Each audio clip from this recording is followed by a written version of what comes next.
Marcelo Mania, episode 11.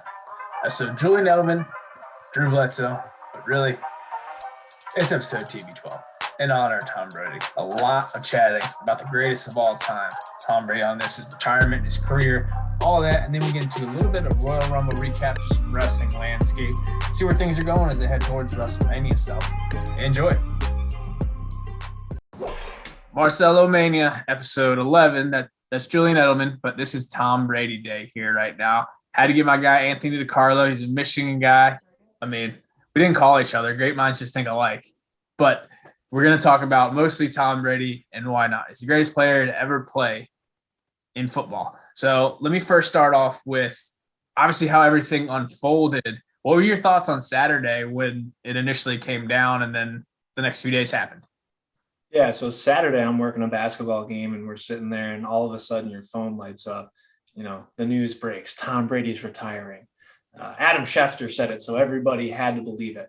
And yeah, man, it was crazy. It was something where, your mood just switches when your favorite person of all time stops doing what he does. And you're wondering, like, how I don't know if the NFL works without Tom Brady. How does the system go? It's like he actually drives the bus and is the engineer and the mechanic, and he built the bus. And it's like there's so much that Tom Brady adds to the NFL. So that initial gut wrench feeling of like, oh my gosh, he's not there anymore, was alone to make a grown man cry. And so you later find out that, Tom, being the arrogant SOB that he is, he's saying, well, I didn't say that I'm retiring, so I will make the decision when I want to make the decision, which, for us slappies, we're like, oh, there's hope. There's hope. He might do a Brett Favre, retire and then come back or whatever. Maybe play a full season out of spite because he didn't get to announce his retirement. And leading into Tuesday morning, you find out the news. He says on Instagram, he writes, as Dave Portnoy says, 5 swipe righties or whatever he says. And, the rest is where we're at now. And I just want to say, Tom Brady, like you said, the greatest football player to ever play the game, the most accomplished football player to ever play the game, one of the greatest leaders to ever play the game. There's not much you can say about Tom Brady other than just he won. He was a winner and he won and he beat everybody's ass. And it was I wish he stayed in New England his whole career, but the way he went to Tampa and took, I'll say they're 5-11. I don't know. They were a non-playoff team the year before, and then they win the Super Bowl the next year and they beat Mahomes. For a lot of people after the Falcons Super Bowl, they couldn't even say much anymore. Like everyone likes to push the Patriots and Brady, and they were running out of excuses. And then he just kept winning, and then he went to another organization, not a winning organization. Does it in his first year. Everyone's banged up this year. Antonio Brown's doing crazy things, and they still almost get to the NFC Championship. And if they get there, they probably win. But no, you hit a lot of good things. Saturday happens, and you said it right. When he came out like a couple hours later, his agent, his dad said he hadn't made up a decision. I was like, he might play just because, like, he was probably planning to retire, but he might play just to piss somebody off. Can you imagine the conversation he had with Giselle after all of that? He's like, Giselle, are you kidding me? You're not going to let me play after this? You're not going to let me? And, I get it. He's 45 years old. And Aaron Donald, when you're getting chased by Aaron Donald when you're 44 years old, it's not the most delightful feeling in the world. And so he realized that there's some studs out there in the NFL. And I think that Brady, recognizing where the league is, he doesn't have anything else to prove. Where he's at now, it comes down to people leaving when they're on top and playing the cards that they're dealt and not trying to place an all-in bet where it's not there. He could have signed a 1-year deal with Tampa. He could have easily came back, but he didn't want to be a distraction. Tom, being the leader that he is, can you imagine a farewell Tom Brady tour? He's not. That's not what he's about. It's not him. He had the shot this year. Unfortunately, it just didn't play out the way he wanted it to. And I think he recognized that. But again, like I said, nobody's going to think anything differently of him because he retired after a loss in the NFC Championship game. Yeah, no, it's insane. Aaron Rodgers does that every year. But we'll get to that later. The craziest thing about Brady is you have, I guess if you want to call it one giant dynasty for 20 years in Patriots, you can divide it into two.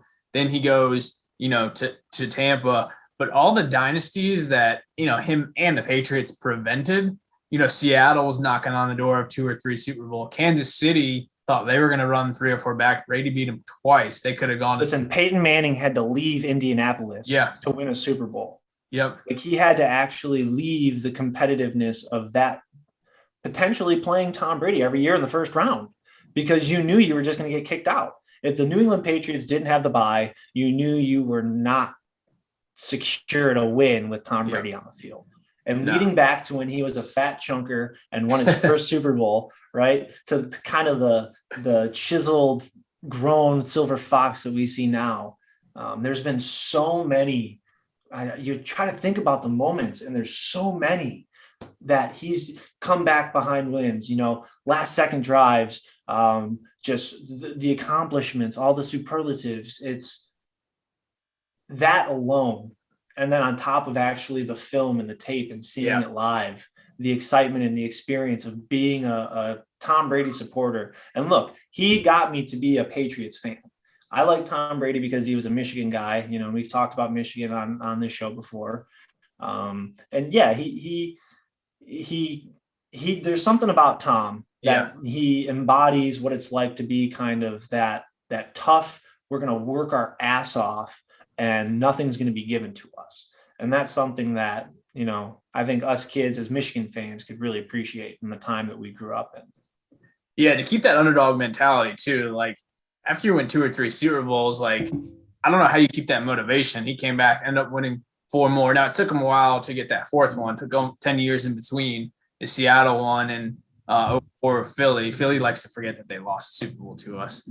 Exactly. But I just need to throw that in there. But it also, like, everyone says he's the best teammate. Like, he goes in there and people are just, like, blown away, like, how cool he is. And, like, he knows people's names. Some guys that are, like, practice squad trying to make the team, and he knows everybody. And Ryan Jensen had a interview recently after the loss, and he said there was something so special about this locker room. And you have to believe it's because Tom Brady was in it. The Tampa Bay Buccaneers, with Jameis Winston leading the team, probably didn't have the same feel and effect as Tom Brady, the GOAT, coming in and leading the locker room. And so it's a subtle leadership. It's coming in and showing up every day, being the first to show up and the last to leave, smiling every day you do it, knowing everybody's names, knowing Cyril Jackson and saying, this guy's a stud. Let's put him in. When my boy Antonio Brown, who, it's the other jersey I wanted to wear, when he high fives his way off the field, Tom says, listen, I know the guy because I've worked with him after practice. Yeah. So that's the kind of guy he is. And it's built the establishment for him to come in and win a Super Bowl in his first year and then go back to where they were this year. Ryan Jensen, his boy, the center, said it best. It was a special feeling that I don't know if I've ever experienced or ever will again. Yeah. And those are the intangibles, even on top of all of the stuff that's on paper. We don't see that as viewers and fans. You only get to appreciate it when it's like an anecdote like it was.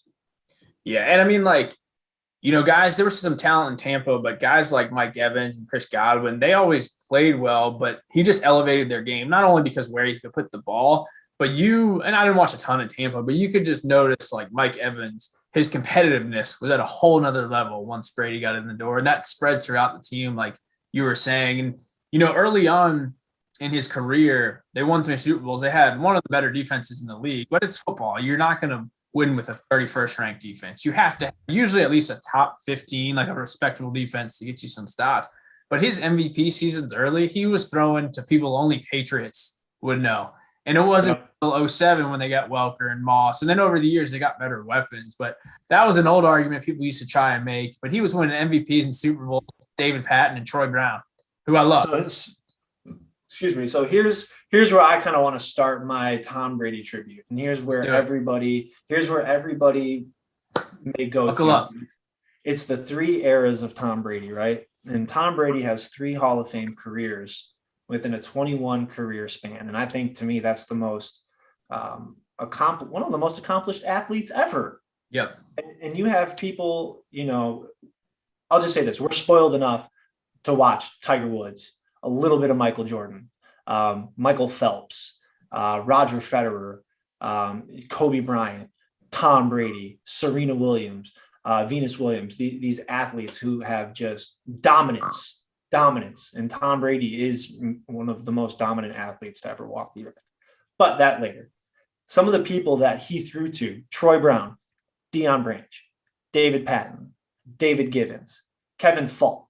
So like you said, Patriot fans know these names, but when you're in the year 2001 and 2 and 3 and 4, you're like, who are these guys? They're not your fantasy guys. No, it was unreal. And like, it's crazy. Like, obviously, Brady just kept developing as the Brady jersey falls over the years. But like that first Super Bowl, I mean, it's pretty iconic. They're down and John Madden's on the mic going, no, I don't think they should. They got to play for overtime. They got to play it safe. And then Brady starts dicing them up and he goes, oh, okay, maybe I was wrong. I mean, so even though he wasn't a prolific passer at that time, right from day one, he was clutch. He stepped in there and in the biggest stage of them all, got it done. And then they just continued to roll. And then for him to keep it over the years, they didn't obviously win every year, but between their Super Bowls, they went to 2 and lost. I mean, not a lot of franchises even get there, more than a couple times in a 20-year span. So I'll preface the 3 eras that we're talking about, and I think you're kind of talking about right now is 2000, 2006, where, they kind of saw Tom as, the Mr. Irrelevant pick. He was picked last in the 2000 draft. Just the guy who had to step in when someone got hurt, and Drew Bledsoe. But people doubted him after he won that first Super Bowl. I can't lie. If he could do it again. I can't lie. I love Bledsoe. People are saying, dude, this guy's our quarterback now. Like, what about number 10? And so I think for where it's at, Tom Brady, they call this the underdog phase. But within that underdog phase, he has 3 Super Bowl titles from 2000 to 2006, 3 Pro Bowl selections, 2 Super Bowl MVPs. During that time, and we were talking about this earlier, and I had to confirm this. Yeah. Tom Brady has 12 playoff wins in 6 years. Aaron Rodgers has 11 playoff wins in his career. Troy Aikman has 11.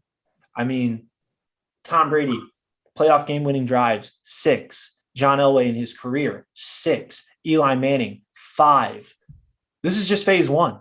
Crazy. This is just the first 6 years of his professional measured career. Up against full careers. Full NFL careers. Accomplished Hall of Famers. Yeah, absolutely. First ballot Hall of Famers. John Elway, Joe Montana, Troy Aikman, Aaron Rodgers, potentially a Hall of Famer. Like, it was hard because the only person that could kind of best him was Peyton Manning during those first 6 years, where that's where Peyton you would see those iconic bouts between those two. That's where you would see those Colts-Patriots matchups that ultimately leaded in some Colts-Steelers matchups, some Colts-Ravens matchups, some Patriots-Ravens matchups.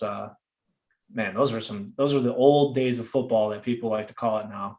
They really were. And as good as the Patriots were, they kind of left a couple on the table. That one year they had a 20-point lead at halftime against the Colts, and the Colts came back and won and then smoked the Bears, so you figured that game's probably going to roll the Bears. Later in his career, they had some bad calls go against them. Over the years, they probably got a couple too, but cost them the 1 seed, and that kind of shifts, home field, all that stuff. But as good as they were to have this reign and Brady always at the helm, they could have gotten a couple more, but that just shows you every year, no matter whether their talent was up here, down here, kind of in the middle, Brady had them in position to win. And it's a team game, Belichick, but you see trying to replace a guy like Brady isn't as easy. There's never gonna be another Brady, but you gotta have someone that can really get it done, take it to the next level. Yeah, and I think with the growth of Tom and the team and the defense, right? Because that defense with Teddy Bruschi, that defense led by them, defense wins championships, and we're not going to take that away from the New England Patriots, who ultimately all they needed was that guy who could make plays, right? And so for those first couple of Super Bowls, you have to consider the New England defense in all of it, because again, that's what wins championships. So right. Tom was birthed into a really, really great environment when he stepped into that role. And, I know he gives credit to those guys all the time for those first couple of rings, because without them, those were his boys. That was a crew. That's where he learned how to be a leader from veterans on that defense. It really is. A lot of those intangibles came from those first 6 years. Yeah, and one of the funniest arguments people don't realize, we're just jumping around right now to all sorts of Tom Brady. One that I haven't heard this one in a while. With Tom Brady, they can't say like, oh yeah, like Brady could never play back in the day. No, because the first part of his career was when you could maul people. Quarterbacks, one of the most famous hits where he gets his helmet taken off on a rush, he pops back up. He literally did it in every era of football. So you can't even say like, oh, I would have loved to see what he did against like these old guys. He did it and he won MVP. I'd like to see what he would do as a young buck in today's league. Because of the way he was running and as hard as he was running, you don't see these guys running that hard, and you see defenders back off. But man, Tom Brady would put his helmet down and he would run Tyrann Mathieu over. I'll tell you what, man, Tom back in the day would put up, he'd be a Josh Allen today. And you never want your quarterback to get hurt. So sometimes they're out there throwing like a lead block. You're like, no, but like whenever he put an interception or, he always went after the tackle. Sometimes he would throw a block. Peyton Manning's a great quarterback, but he kind of ducked off to the sidelines many times on interception returns or when they handed the ball off, which I get. It's a smart play. You want the quarterback out there, but that's just one more, thing in Tom Brady's cap. So, kind of just wrapping up on this first era, Jason Taylor, looking at some stats, sacked Brady 8.5 times, one of 4 pass rushers to sack Brady at least 10 times. Aaron Schobel, Cam Wake, and Sean Ellis. So, that goes to show something too, where Tom's always had to kind of fight for himself in the pocket, and that's also alluded to him getting that quick release. You have to imagine he got sick of getting hit, and so he's like, if my line's not going to get any better, I'm just going to get the ball out quicker. And Josh McDaniels said, yes, I agree. You're pretty good, and we need to keep you safe. So, I'm just thinking about that. Also, looking at the arm that he had into the next couple of years, the next 6-7 year period, they're like, we need to get this guy some weapons, man. We need to get Tom some people who can catch the ball. Yeah. In comes Wes Welker. Yep. In comes Gronkowski. In comes Randy Moss, Aaron Hernandez, Edelman. That's where Tom had weapons, and they were like, who are these guys? Tom has no weapons, and he made them weapons. Yeah. Well, and it's crazy too. The first year they got Moss, and it was a complete team. They had Welker. The running game was okay, but Moss, Welker, Stallworth, they broke every single offensive record in the book. Now, since I think the Denver team with Manning and that first year or two, they broke a lot of those records, most touchdowns.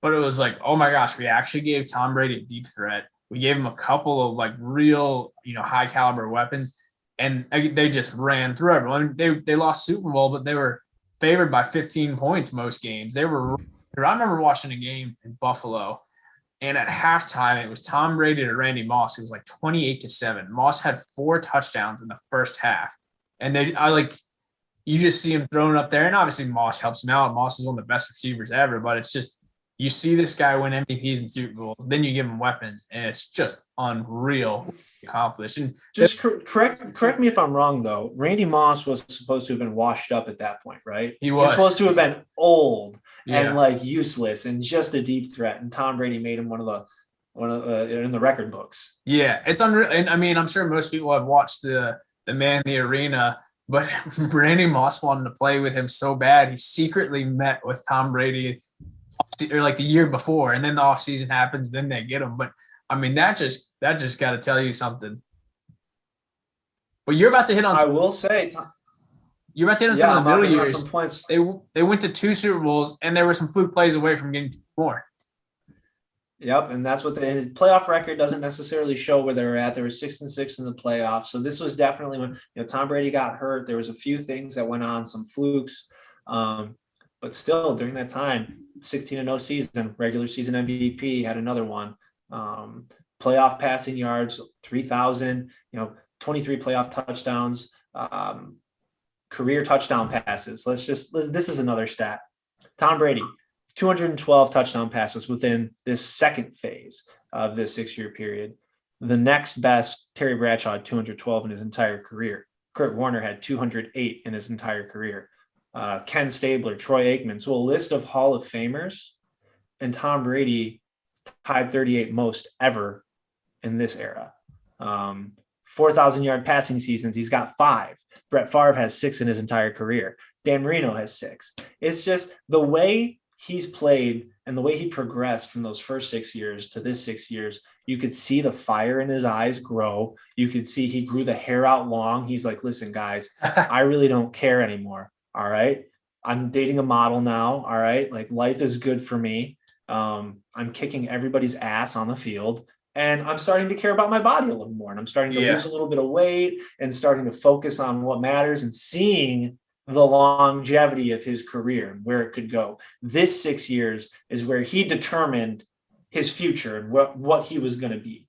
Because those first 6 years, you realize your potential and you say, okay, I got some good teammates. I realize what I can be. I realize the kind of attitude I want to carry in and out.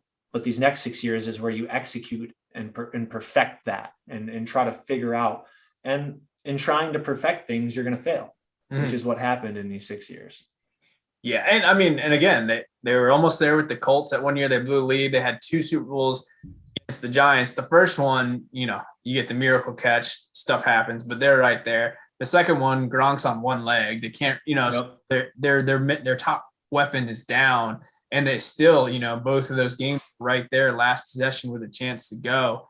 And man, I couldn't wait for him to cut that hair. Once he cut that hair, I was like, oh, we're going to win. It took another year or two, but that middle, when he's growing the hair out, he put up some unreal numbers, and they were still right there. And it just goes to show you, obviously bookends his career, but it goes to show you a lot of people were hearing the noise just because he hadn't won a Super Bowl in 4 years.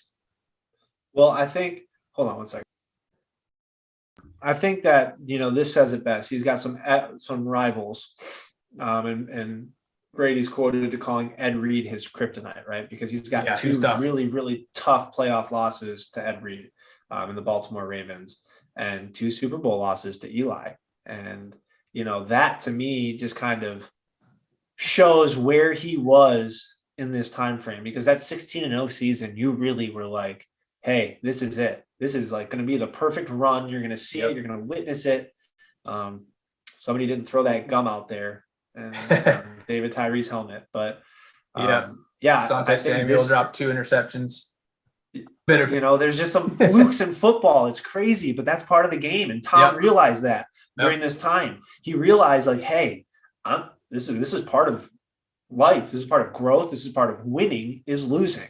And so I think for him, as successful as they were with their offense and that, there was still some tribulations that ultimately hindered success at the time. Yeah. But looking at it retrospectively, like Julian Edelman's like, yeah, I'm glad I showed up late to that so I could get the back end of the good stuff. While Wes Welker's like, I got it while I could. Yeah. Aaron Hernandez was wondering when he was going to get caught in the middle. So there's just a lot of things going on, but that was also the time where Aaron Hernandez had his stuff going on too. So that was crazy. That was a lot going on in New England. I mean, and the one Super Bowl, if Welker, wasn't a perfect pass, but a very, a pass that Welker catches 99 times out of 100, he drops it, that flips the whole game. Like you said, in these high caliber games, it comes down to 1 or 2 plays, and those plays, like the Patrick Mahomes, when they swung it out wide at the half the other day, Bengals, that swings the whole game when there's 2 teams that are at championship level.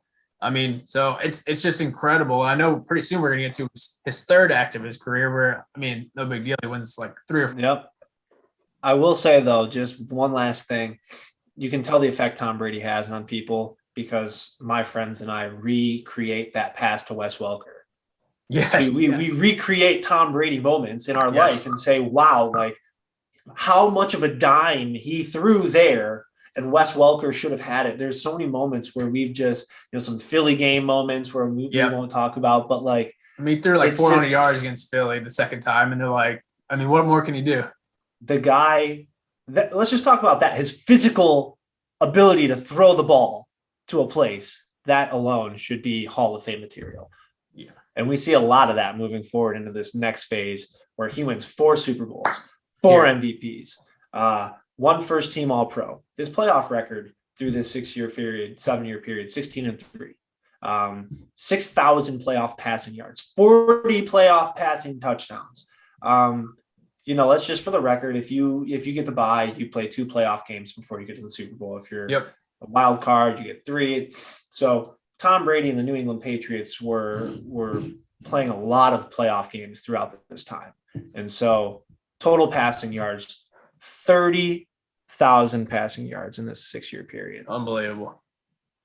He's 51 overall throughout all quarterbacks just in this period. Seasons with 30 touchdown passes, he's got 4. Peyton Manning has 9. Brett Favre has 9. He's got 4 in this 6-year period. Unbelievable. This is where he cements himself not only as the GOAT, but the GOAT, like the guy. Tom Brady becomes the man of all men. Heroes get remembered. Legends never die. Tom Brady is a legend for the rest of all time. Gronkowski gets his emergence. He comes over to Tampa, wins another Super Bowl. Edelman just becomes a stud. You get guys like James White, Danny Amendola, and Chris Hogan, who actually become valuable because of Tom Brady. And we kind of touched on it a little bit. Tom Brady pulls out a guy, Cyril, to catch some touchdowns with Antonio Brown out. And so he just sees the people that can succeed. He makes them go a little extra and makes them become better and become great. And that's all you can ask for in a leader. For a guy who can throw the ball wherever you need it to, all you need is a guy to train in the sand with. That's all you need is a couple of dudes to train in the sand with. And that's what he had throughout this 7-year period. This is where he became like the guru. He took care of his body. He had his physician around him 24/7. This was when Tom really solidified himself in sports eternity. Yeah. I mean, and he's just unbelievable. He's got every record that you could really want under the sun. And it's crazy when you just compare him to different eras. I mean, the guy is just unbelievable. I want to take a dig at Cowboys fans just because one of his stats is the Dallas Cowboys were in existence in 1960. Brady started in 2001, and the Cowboys and Brady have won the same number of playoff games in that span since 1960. I mean, it's just some of the stats like that. He's the first one to win Super Bowls in 3 different decades. He was the first unanimous MVP ever in the league. I think Lamar's gotten it, maybe one other. There's been 2 or 3. I think 2 of them. I know Lamar, I think, was one of them, but he was the first ever unanimous MVP, something that had never been done. He was the first to do it. I mean, it's just crazy. Look at his all-time wins. You include playoffs and regular season. He's at 278. The next closest is 181.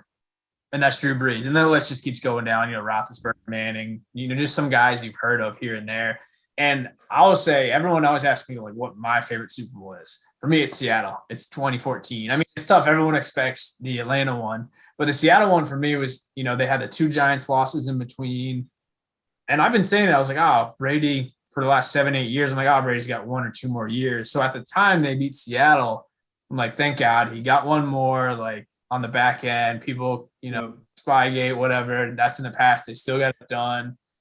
Which again, I think that leads to his legacy as well. The fact that Tom Brady, they accused him, but then they kind of, rescinded that and they gave him 4 games, I think it was.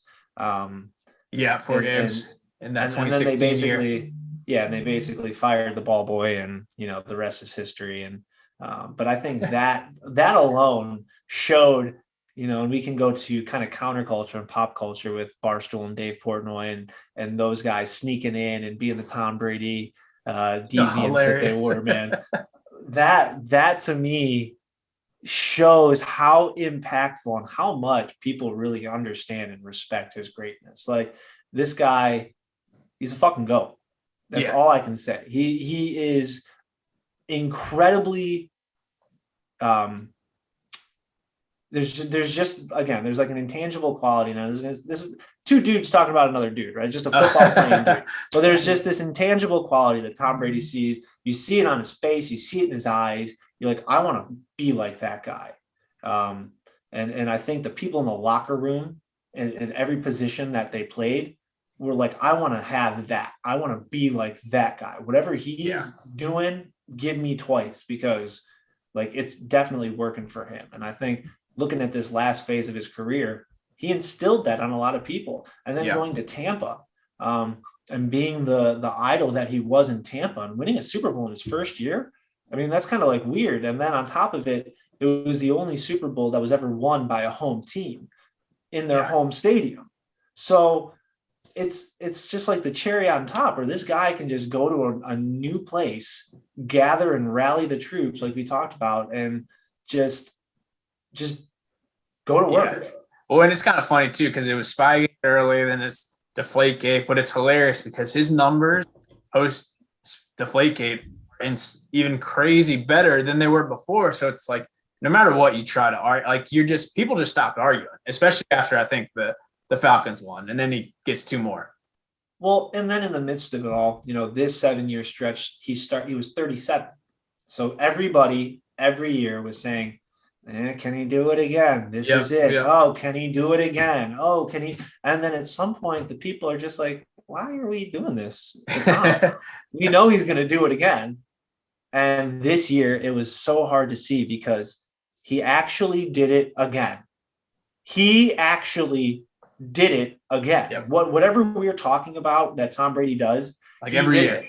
Every year. It was just so unfortunate that the guy who made the play last year and Tyreek Winfield got cupped by Cup, and it was it was right there. And it's crazy if you look at some of his fourth quarter numbers in the postseason alone, or also just do a Super Bowl against the Seahawks, who at the time probably 4 or 5 years had the best defense in the NFL. The Legion of Boom, that forever, that defense. That's how they're going to talk. He was 13 for 15, 124 yards and 2 touchdowns in the fourth quarter when they needed it. The Falcons won when they were including overtime, but he was 21 for 26, 246 yards and a touchdown. The Eagles won that they lost. He was still 9 of 16, 101 yards and a touchdown.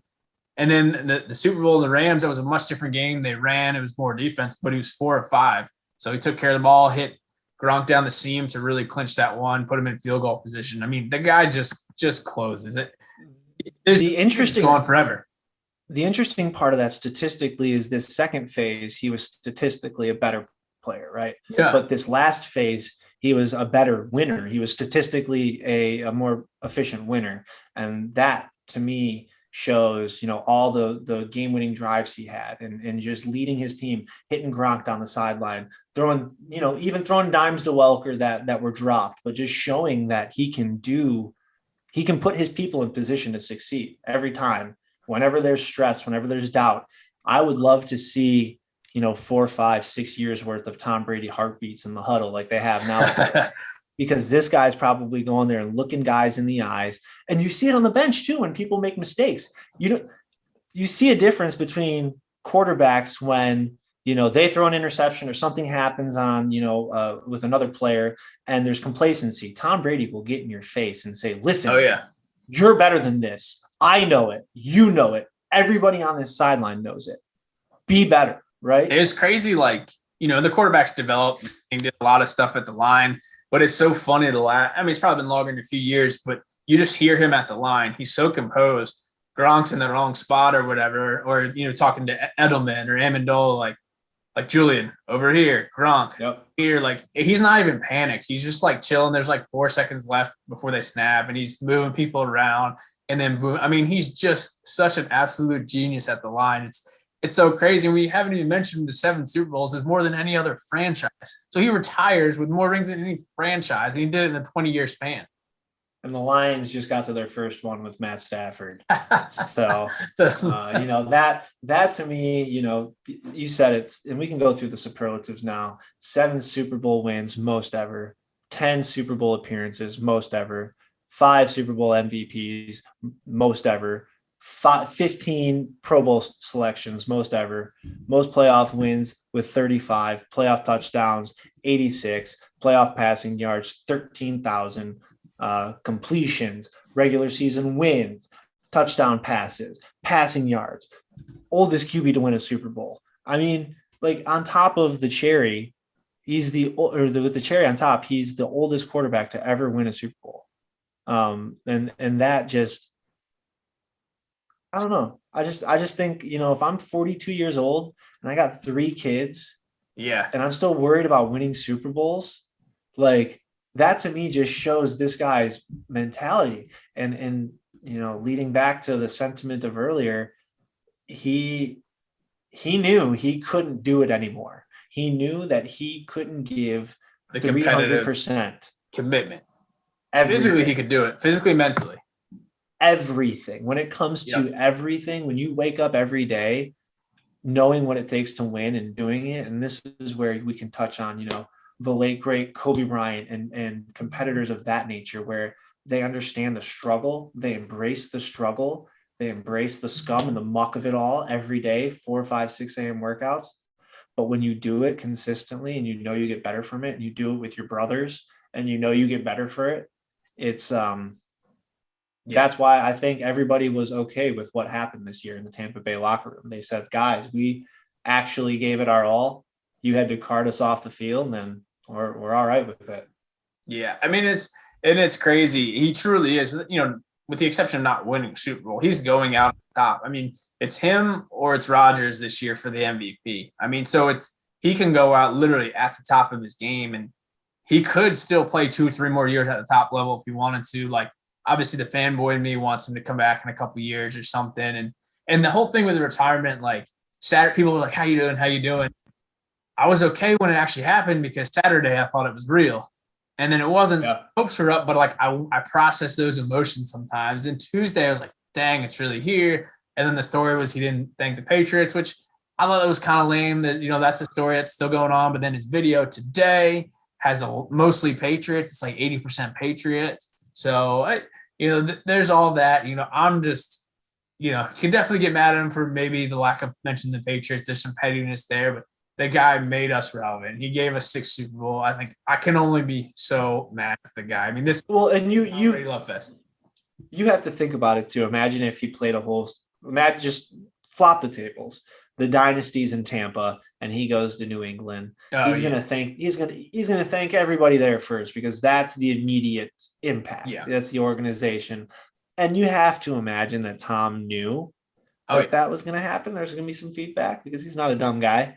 Yeah, the picture he used was from the Tampa game in New England this year. I mean, it was he's not a dumb guy. Yeah, and New England fans, I love them. I love them to be mad about everything. That's what I love about him. And yeah, he did it on purpose. I know in his mind he's going to say, he left 2 years ago. He addressed it then. I do think he should have, I'll throw a line or two in there. But at the end of the day, he kind of came back a little stronger today with some of the Patriots praise. So it is what it is. I want him. I think in some way down the line, he'll get hopefully involved with the Patriots organization, whether it's, front, whatever it may be. I don't think he's going to coach, but, just it's Tom Brady. And as a fan of the Patriots, I got to enjoy it. For a little bit, I thought he was going to come back and coach the Michigan football team with Jim Harbaugh with all that rumors, but I don't think he wants to coach. That's not in his cards. And I think for him, like he mentioned in his post, he's got some brand engagement going on. He's set for life. He doesn't need to worry about work ever again. It's about keeping busy. For him, again, it's about being a leader. It's about leading a team, making an impact, setting his morals and mindsets and his winning philosophy out now the business world, where, I own multiple TB12 gear shirts, bought one every year after he won a Super Bowl. So I'm updated with 6 and 7. Yep. And man, you can't be mad at the decision. Everybody can be sad and upset. And I think that's the kind of consensus with me and my friend group, my fantasy football friends and et cetera. We're sad, but it's because we know what the impact was with Tom and how we all became fans of winning and actually doing it. And instead of, Aaron Rodgers being an MVP, but not making it to a Super Bowl, and, all of these superlatives and not meaning what it actually entails of winning a Super Bowl. Yeah. I mean, the NFL is just better when Brady's involved. I'm sure, everyone respects him, but I'm sure there's some quarterbacks and people around the league, like, thank God we actually have a chance now that he's not going to be there. It's going to be interesting. Like, Tampa's got some talent. But unless they bring in, a top 10 quarterback, you're going to see a major decline in that team the next couple of years. So that'll just prove his greatness once again. Well, you do have some quarterbacks that are being talked about on the move. Russell Wilson, Aaron Rodgers. You got some guys out there who, are kind of trade bait. Teddy Bridgewater can come in and fill some voids. The NFL right now, it's a league of expendables that, then potentially be picked back up. So Jimmy G, expendable in San Fran, maybe could fall into play somewhere in Seattle. Who knows? The whole purpose of the NFL is to find winners, find the guys who are going to give you the best chance to win. And, I think Tampa Bay is going to need to find somebody who can take them down there. And not to say that Aaron Rodgers isn't a great ball thrower, but is he the kind of leader that it takes? Russell Wilson, I think, is a born leader, but does he have that kind of athletic ability? He's very short. He can't see over the line sometimes. But we've also never seen Russell Wilson with a solid offensive line. Never. I know he's probably dying for. That's another example. Mahomes gets one. They're like, oh, he's going to win a ton, which he probably won a couple more. But Russell got one early. Oh, Russell's going to win a ton. He's only got one. Rodgers only one. It just goes to show you, and in those moments when Brady comes through. So we'll kind of wrap things up because we could talk, forever about this. But closing thoughts on Brady's career, his retirement, anything? Hey man, TB12 for life. It's a sad day, but it's also a day of like, hey man, this guy is your childhood. And, I've seen memes and jokes about it of, all the guys ranting and raving about Tom Brady and how he's your childhood, but he really is. Watching this guy run the NFL for the more than half of my existence. Childhood into adulthood is phenomenal. So, just cheers to Tom, man. This one's for you, brother. Enjoy it. Cheers, man. This is not on the TB12 method, but we'll go. Enjoy it, man. Well, I appreciate you on. I know you're always a great guest, but when the Brady news hit, I texted you. You were one of the first guys I texted. So I'm looking forward to people listening and watching this. Yep. And I will say, if we got a little more time for Super Bowl predictions, us Lions fans, everybody's cheering for Matt Stafford in Detroit. Everybody's saying, oh, wow, we all knew he was great. But let's not forget, he almost lost the game. If it wasn't for a guy named Tart who dropped the ball, Matt Stafford would not be going to the Super Bowl. So Lions fans, just reconcile with that. Through one of the fastest guys in the NFL. Yes, very, very true. Well, we'll wrap it up on that note. Hopefully I'll get another one next week and get a little Super Bowl preview. But this is great talking about TB12, man. Yeah, bro. Rest in peace, Tom. Enjoy your time off. Phil, thanks for having me on again, buddy. Yeah, brother. All right, welcome in. Wrestling Edition, Marcelo Maney. It's in the name. Joined by my old coworker at Wofford. Excited to have you on Talk Some Wrestling, man. Well, what's going on, man? I'm pumped to be here. Thanks for having me. I'm ready to hit the mat and give you the 1, 2, 3. I love it. So let's jump back to Sunday because we're coming off the Rumble. We'll go kind of generically, and then we'll go a little closer match by match. But overall, like, how would you grade the pay-per-view as a whole? Well, as you know, like when we talk about WWE, I think some storylines are disappointing, some are interesting, some I think need some rejuvenation. I think as a whole, given some of the surprises and some of the excitement, I'd probably go somewhere between a C to a C plus for me. I think that a lot of it towards the end was predictable, but I think as a generic grade, I can go there. Yeah, I'm pretty similar because I thought some of the matches on the card were good. I thought a couple were duds, but the actual main event of the men's Rumble, I was pretty disappointed in. Like, Shane was the only like big comeback, and you kind of knew 15 of the participants, 20 of the guys going in. So you start counting. You're like, all right, well, no one's come back yet, and so still got to be in. Lesnar, he gets people going, but at the same time, it's kind of, we've seen it before. I did like the way they let it off because it was Reigns and Rollins. And then you knew whatever happened, like someone was going to be involved later in the card. You just didn't know how. But What did you think about that match? I mean, they did a great job of building that Shield storyline. When the music hit, that was pretty awesome. And Rollins hitting the music like that, I mean, talk about mind games. Just the way that storyline has gone, I think has been pretty masterful. The way they've allowed Rollins to kind of take his ego and cockiness and use it to these heel mind games. But then when you put him up against someone like Roman, who's already a heel himself, it was just, I don't know, it was one of those interesting, I mean, pseudo heel matches, but Yeah. I thought that was an incredible way to kick off the show. I mean, I would like WWE to start doing more of that, having a lot of your higher profile matches, kick it off, give your fans something to whet the appetite and really start off with a bang. Yeah, no, it was certainly a high profile way. And it was, it's pretty cool. You could kind of see it coming. It felt like Reigns was maybe going to go the chair route. But you made an interesting point because it was kind of heel, but the crowd was very much on Rollins' side. Yeah. They were not happy. And I think Reigns has turned himself into a fantastic heel. So I find myself a lot of times pulling for him. I thought the crowd might be a little more split, but no, they're pretty one-sided. Yeah, it was definitely one-sided to Rollins. I do agree with you. I think Reigns is incredible as a heel. It kind of makes you wonder what Cena could have been as a heel in a way, because if you look at Reigns' trajectory, a lot of it's similar in line. Right now he's a dominant champion. So, it's awesome though. I think him being a heel, the family, that's definitely one of the better things I think WWE has going for him. And I think that was the perfect opponent for him for the Rumble. Yeah, and it's obviously easy to draw the comparisons to The Rock, but it seemed like they tried to keep him as a face and then they just embrace the heel, and it's gonna go. I think you can look at guys like Randy Orton, Triple H. It's like eventually it's gonna come back around where people are just gonna be like, this guy's too good of a heel. We're just gonna start rooting for him. But I love it now, and I love that he's still generating the crowd reaction, that he is. Since we're talking about Reigns, let's jump to the Lesnar match, which he ended up getting involved in. Lesnar Lashley, it's crazy that all these years with their backgrounds, we haven't seen them really go 1-1. So it was cool to see it. And then the ending was clearly a little impacted by Reigns.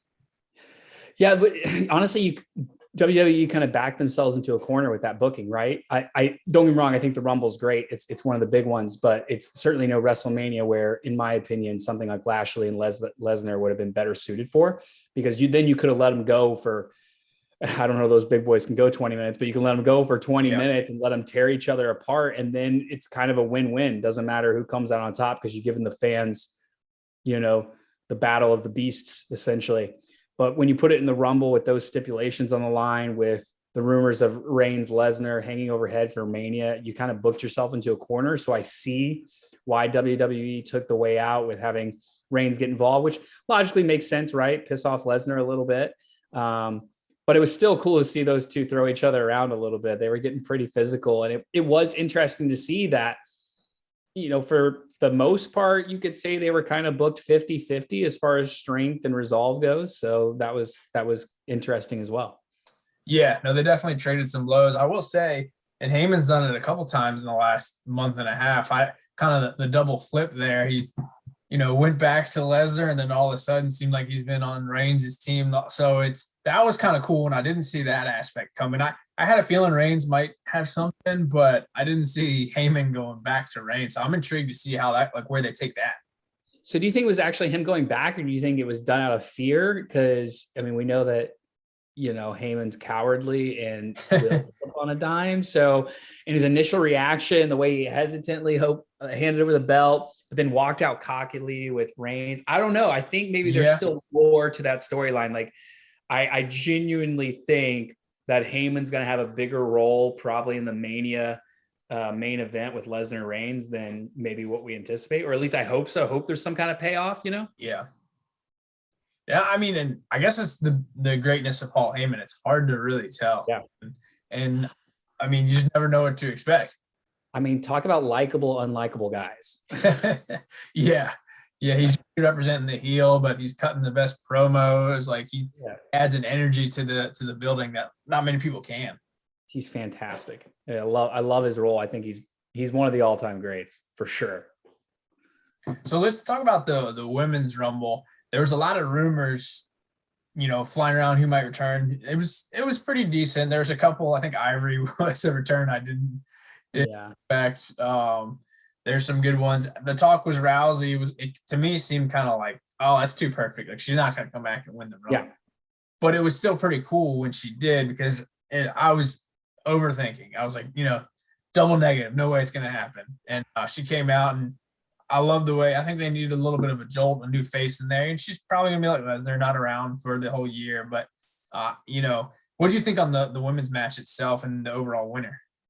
I thought it kind of went like a tidal waves, right? I mean, Sasha Banks starting off was a bit of a shock for me. I don't know if that was previously stated that what she was going to be number one. If I did, I didn't catch it. And her being on a tear early was awesome to see. Her elimination was a bit of a shocker. I think if you look at returns, for example, Mickie James coming over Impact, quote unquote, the forbidden door. I thought that was going to be a huge deal. Like I thought it was going to lead to more. And it looked like she was just there to be a sacrifice for McCool. And then you getting down to the end, and then Rousey comes out, and that's huge and is dominating. And then you have Flair and Ripley. And then here comes, Baszler, and then Belair is still in it. So I think you had the right power players at the end. Yeah. I think Rousey's awesome. It's great to have a return. Of course, she's a name that's going to be a big draw. I'm just still waiting for WWE to pull the trigger on somebody new, like, Morgan. I mean, my gosh, like the fans are incredibly behind her. She's fired up, so much passion and energy. And then how about Sarah Logan coming back? And it's like, oh my God, they're going to be reunited. And then 5 seconds later, they're both out. It's just like, boy, I felt like we could have had a little bit more, even if they don't win and maybe they don't go deep, but have them eliminate somebody together. Like some of the surprises were cool, but it kind of went in waves. I think at the end, from WWE standpoint, for a draw and a namesake, you're not going to sell more tickets than Rousey, whoever she goes up against. So from that sense, I guess it makes sense. From like the fandom standpoint, you kind of wish there had been more of a surprise, but I think that's the thing with the Rumble too, is you're always expecting a surprise, and maybe they build you up to expecting a surprise. And when there's not, it's kind of like a got you moment, That's a great way to put it. Cause I'll be honest, I think, when Edge came back, that's the only one in recent memory where I've been like, whoa, what just happened? That was an awesome return. And, last couple of years haven't been as good. It is also like when you're watching, who eliminates who, you're like, okay, are they going to build that into a story? Yeah. So that is kind of the intriguing part. You made a great point. I think the final 5 or 6 that they had in there were some really top tier talent. So, and I, who was going to go, any one of those, I think would have been deserving. Rousey, like you said, she's going to sell. It seems like they're teasing it with Charlotte. And I mean, Charlotte just is such a great heel. She's going to sell whatever storyline. And same with Becky. So either route they go there, I think it's going to be fun to watch. I agree. And, you kind of wonder, is Bayley going to be returning soon? Where does she fit into a storyline? Can they plug her in? Are we looking at a triple threat somewhere? So I think the uncertainty of the women's title right now is pretty exciting. So we'll keep going with the Rumble, the men's side of things. We teased it a little bit earlier. We talked about maybe some different scenarios. There wasn't a ton of surprising returns. Yeah. Back was probably the biggest pop. And I mean, that's still a return, but it's not like when he came back for the first time in however many years, that nothing to that magnitude, nothing like Edge 2-3 years ago. So I personally thought that match was not the best I had seen. Just, if you're stacking up Rumbles in recent history, it wasn't bad, but it was kind of like you said, kind of that C range. But what would you think more specifically on how it unfolded?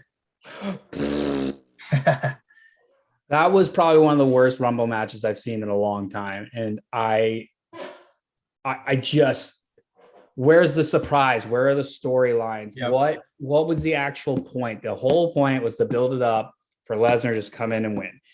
It just, if you're going to have him do it, maybe put him somewhere in the middle so he has to go through it and people are trying to eliminate. It's the same old story. It's like, but when Batista comes back and wins the Rumble, he comes in at the end, it's just like, it's a same old played out story. And where are the new faces? Where are some of the, NXT folks coming in and making splashes? Where Veer has been building up for these vignettes for how much time? And like, where's he at? It doesn't appear. So it just kind of felt like we were cycling through the same old Royal Rumble map, plan, recipe, whatever you want to call it. So from that standpoint, it was really disappointing for me. I think Lesnar winning is cool. Like, right, it's Lesnar. He's going to sell tickets. It's awesome from that sense. He's the beast. You just would have liked to see something interjected in there to make it more intriguing. Yeah, no, I agree with you. I texted a couple people after you were one of them. It's like, it was kind of a letdown. It's like anything else. You sit around and you're like, all right, the main event, like this is why you wait for it. And not like the worst thing I've ever seen, but when it doesn't kind of even scratch what you're hoping to, you're like, oh, that was a bummer. So, I mean, Lesnar winning, I guess it's cool. Like you said, he's always going to be like an attraction. I'm not the biggest fan of these shows, in Saudi, because usually they're like noon on a work day. So like no one can ever watch them, but they're putting on a good match with the Elimination Chamber we talked about before. It looks like it's Rollins. I think Austin Theory's in there, Lesnar's in there with Lashley. So it should be a good crowd. And then it seems like they're trying to finish some storylines and then move back to Reigns, Lesnar at WrestleMania. Yeah. I actually like the Chamber. Like, Theory in there is fun. He's super athletic, young guy. It's nice to have the Vince McMahon storyline behind him.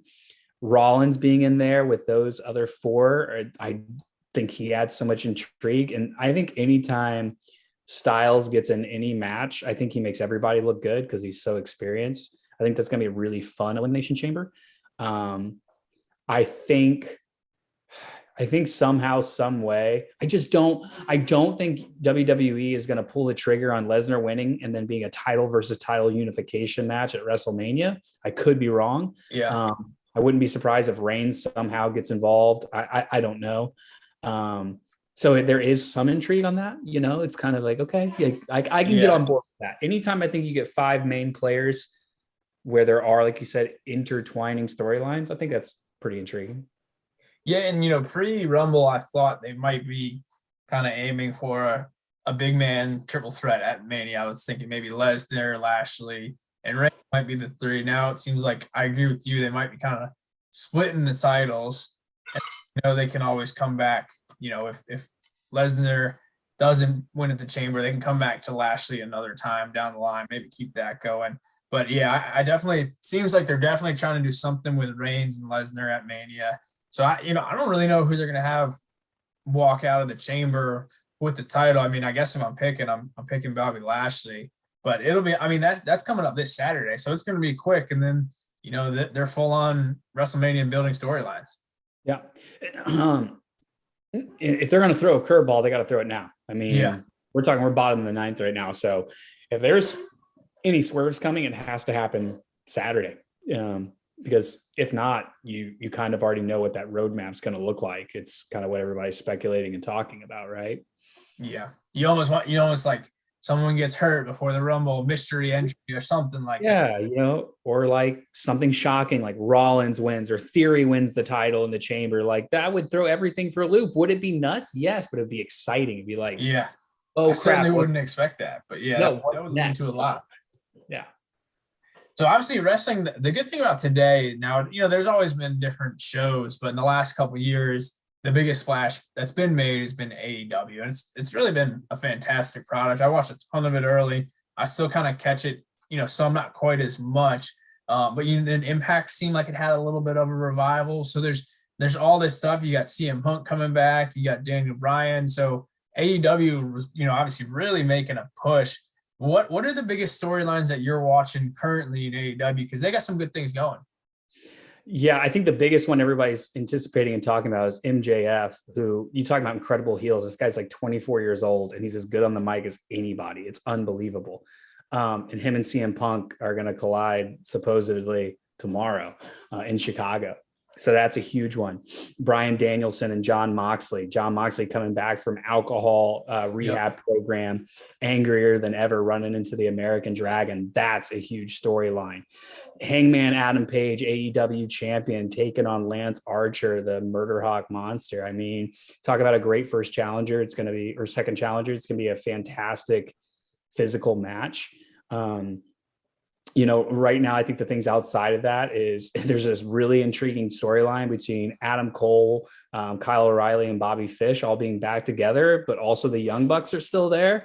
So the tension rising between those two sets of tag teams with Adam Cole in the middle is exciting. I mean, Dr. Britt Baker is arguably, in my opinion, one of the best female wrestlers in the game right now. Again, fantastic heel. But there's just a lot stuff building up, and it's crazy they're doing it even with like Sting still hanging around. Sting's actually wrestling. So you have this like perfect blend of nostalgia but fresh new storylines with fresh faces. It's just cool. Like it's nice. I think it's refreshing. I think that's why a lot of fans are drawn to, is because there's a lot of fresh faces that are being thrown into the spotlight with dashes of nostalgia mixed in. And we have familiar faces, John Moxley, Bryan Danielson, CM Punk, but then you have people like Luchasaurus, Jungle Boy, Pac. I mean, Pac hasn't been around forever. He's back. Aleister Black's making a huge splash now with Brody King, and even the Gun Club. And we're talking like Billy Gun's kids. Like what? Taz's son, Hook. I mean, so there's all these new, fresh stars that I think it's exciting to get to see them thrown into storylines and actually get some TV time. So those are probably some of the biggest happening right now. And it's just exciting how they build. And I feel like they see a lot of storylines through. Yeah. And it's crazy because they have, the former WWE guys, the nostalgia guys that but you hit it the nail on the head. They don't like kind of abuse it. They don't overuse it. Like Cody Rhodes is kind of in that perfect, he was, one of the main figures. Chris Jericho carried it. It seemed like out at the Inner Circle. Like, I love that stuff. When they had that for a long time, MJF and his faction going. And, one of the guys from the Inner Circle that I think's maybe my favorite guy to watch is Sammy Guevara. I mean, he just had a great match with Cody Rhodes, but that dude is one of my favorite wrestlers to watch, no matter what he's doing, no matter what the format of the match is. I think he's incredible. I love his swagger. I used to think he was kind of cocky, but I think it's just his swagger. I think where I really started to like Sammy was obviously his TNT matches were fantastic, but underrated. Their picture-in-picture commercials where he'd come out with cue cards and he'd tell you a story. Yeah. The cue cards, like that was just like, that was cool. It kept you invested in what was going on and gave him some more personality and some shine for the fans. So yeah, I could agree more. Like he's fantastic and he's a lot of fun to watch. The Lucha Bros are probably my two favorite to watch. Obviously Ray Phoenix is hurt right now, which sucks. It was a pretty brutal arm injury. So, but Penta Seattle, I mean, he's incredible. So I don't know. I could talk a lot about those different faces because I think they excite. I think a lot of it's because they're new, right? And maybe after a couple more rounds of pay-per-views, if they get into the same cycle that WWE falls into, then I'll probably get tired of it. But that's really great. And you're talking about Impact a little bit. Mickey James having a resurgence is great, but there's this really cool storyline going on with the men's heavyweight title, Moose holding it now, WL Morrissey chasing, but also Josh Alexander, the walking weapon. Noah's back. It's really cool. A lot of different contenders.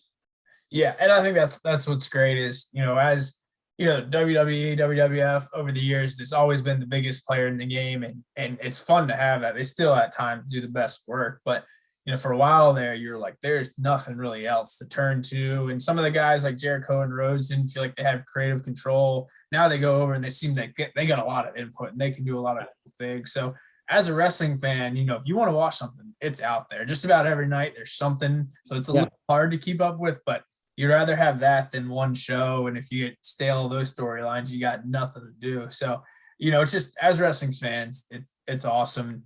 Yeah, you kind of alluded to Impact and some of the other, I know there's always New Japan, things like that. We could talk a ton about that, but I just wanted to get you on with the Rumble. I'll have to get you on again, maybe Mania, whenever there's SummerSlam, big pay-per-view, because it's a lot of fun talking with you. That's for sure. So I got one more thing for you. All right. You know me, I'm a giant Bray Wyatt guy. Me too. I love his creativeness. He's now going by Wyndham.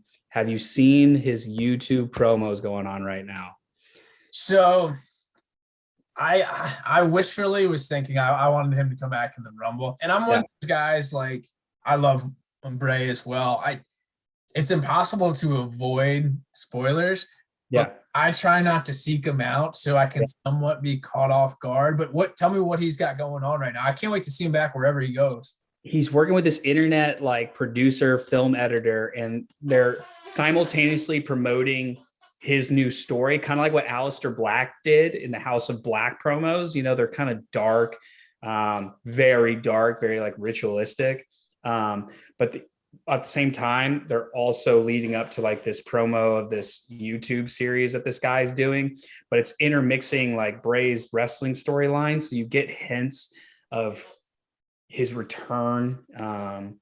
And they're creepy and weird, but it's like this build up. Like it's just getting more and more exciting. But I don't know. I haven't heard any news, so Yeah. I'm just I mean, crossing my fingers. I want to be surprised too, but it's kind of like yeah. I mean, he's way too good. You know, he's going to be back in the ring. It's just a matter of where and when. And he had a couple variations of his character in WWE that were. I mean, the Firefly Funhouse was good for a while, but at the end, it just was like, what are they really doing with this guy? It really tailed off at the end at WWE. I know I'm biased, and so I'll say that, but I think like he could have been the next Undertaker, or he could have been the next Mick Foley with all his different personalities. Yeah. Like, remember the workout guy? That guy who just was in a promo, and they could have made that into a totally different character. He could have wrestled as 4 or 5 different people. It just would have been intriguing, but that's neither here nor there. We just got to wait to see what's next. Yeah, it definitely seemed like they were sort of teasing the Undertaker-ish angle for a while, but yeah, to see where he pops up. Jordan, man, this has been a blast. I can't wait to we'll do it again, but I appreciate you jumping on and talking some wrestling. It's always fun. Dude, I appreciate you so much. It's great to see you.